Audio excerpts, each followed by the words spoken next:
आज मी तुम्हाला मुगाची सुक्की भाजी बनवून दाखवणार आहे। त्यासाठी बघा, मूग मी रात्रभर भिजत घातले होते, म्हणजे 8 ते 9 तास भिजत घालायचे। भिजत घालताना स्वच्छ धुवून घातले होते भिजत, आणि 8 ते 9 तास झाले चांगले भिजलेले। भिजल्यानंतर पण मी स्वच्छ धुवून घेतलेले। तर ते मूग किती होते माहिती आहे का, 250 ते 300 ग्रॅम मूग होते। ह्यांना मी आता धुवून घेतलेले आहेत। तर कुकरमध्ये आपण हे काढून घेऊया। मूग मी काढून घेतलेले आहेत। त्याच्यामध्ये आपल्याला एकदम थोडंसं पाणी टाकायचे, कारण आपल्याला सुक्की भाजी बनवायची।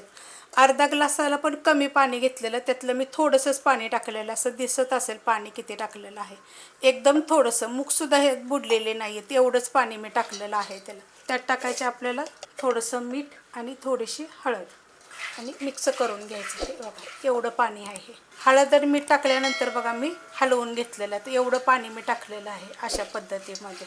आणि ह्या कुकरला हे जे काय करणार आहे, फक्त एक शिट्टी करून घेणार आहे मी। कुकरची एक शिट्टी झालेली आहे, आणि थंड झाल्यानंतर मी खाली उतरून घेतलं आहे। अशा पद्धतीत एकदम गाळ असं आपल्याला शिजवायचं नाही, फक्त एकच शिट्टी करायची। कढई गरम करत ठेवलेली आहे, त्यामध्ये तेल काढून घेऊया। तेल काढायचं आपल्याला अर्धी पळी, आवडीप्रमाणे थोडंसं कमी जास्त केलं तरी चालेल, आणि गरम होऊन देऊया। तेल गरम झालेलं आहे, गॅस आहे बारीक। छोटा 1 चमचा मोहरी, छोटा 1 चमचा जिरं, एकदम मोहरी बारीक आहे।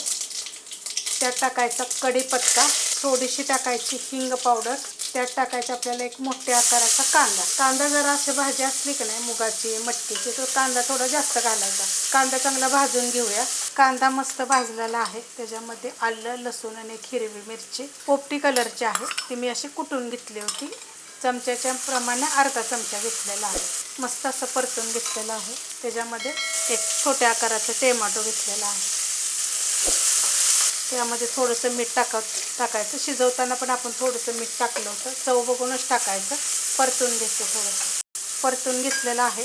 जिरे धने पावडर छोटा 1 चमचा, गरम मसाला छोटा 1 चमचा, कांदा लसूण मसाला 1.5 चमचा, तुम्ही कोणता पण मसाला टाकू शकता। मस्त असं बघा मिक्स केलं आहे। गॅस केलेला आहे बारीक। मसाले टाकताना कधी पण गॅस बारीक करायचा। तर त्याच्यामध्ये हा मूग आपण जे शिजवून घेतला होता, एका शिट्टीमध्ये एकदम मस्त असा स्मूथ शिजला जातो।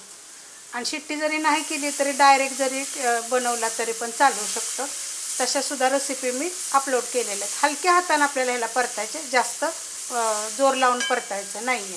हलक्या हाताने मी परतून घेतलेलं आहे बघा, 1-2 मिनटं परतून घेतलेलं आहे। आता ह्याच्यावर मी झाकण ठेवते 5 मिनटासाठी बारीक गॅसवर। बारीक गॅसवर बघा 5 ते 7 मिनिट झाकण ठेवलं होतं मी, एकदा पण मी हलवलेलं नाही आहे। वरनं टाकायची थोडीशी कोथिंबीर। थोडंसं जर तुम्हाला जर असं खायला जर लपथबं पाहिजे असेल तर मग थोडंसं पाणी शितळायचं, नाहीतर अशाच पद्धतीमध्ये मग खूप छान लागतं आहे असं।